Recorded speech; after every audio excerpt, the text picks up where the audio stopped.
DC নিৰ্বাচনক লৈ বিজেপিয়ে আল্টিমেটলি ষ্টেৰিং কমিটি গঠন কৰিলে ইউ পি পিৰ তৰফৰ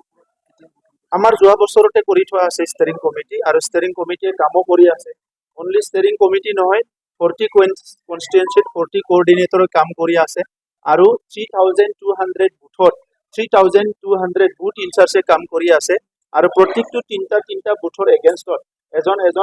এক্সিকিউটিভ মেম্বাৰ আমি বনাই দিয়া হৈছে ট্ৰেইনিং কৰি তেখেতসকলে সুন্দৰকে কাম কৰি আছে এলায়েন্সৰ কিমান সম্ভাৱনা ইয়াৰ কাৰণে বহুত দিন আছে আৰু এতিয়া চৰকাৰ চলি আছে গতিকে ইটো যথা সময়ত উপযুক্ত সময়ত মানে কথা পাতিম আৰু বহুত সময় আছে কেন্দ্ৰীয় চৰকাৰ ইমান ধুনীয়া কাম কৰি আছে ৰাজ্য চৰকাৰ ধুনীয়াকে কাম কৰি আছে কাউন্সিলতো কাম হৈ আছে এজন দুজন আছে তেখেতসকলৰ অলপ কলা চশমা দি থাকে কাৰণে ভাল কাম বিলাক নেদেখে এতিয়াতো কৈছে যে আগতহে বোলে শান্তি আছিলে 2012-8 বিলাকত ইমান গণ্ডগোল হৈ আছিল তেতিয়া বহুত শান্তি আছিলে এতিয়া অশান্তি হৈছে বোলে তো এই যে মডেল যেটো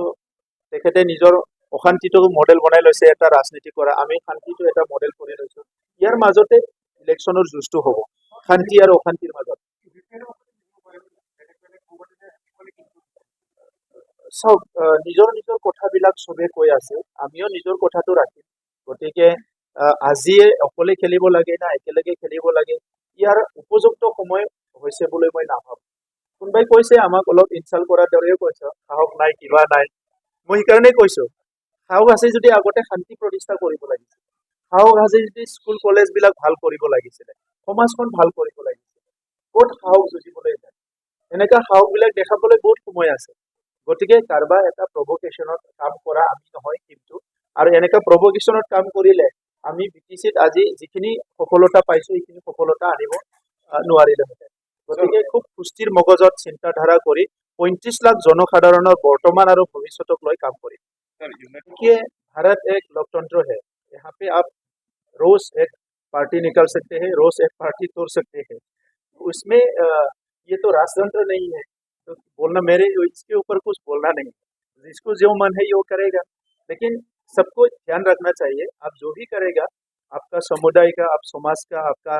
रीजन का आपका लोगों का कोई नुकसान नहीं होना चाहिए यही मैं सबको अनुरोध करता हूँ पंचायत इलेक्शन के लिए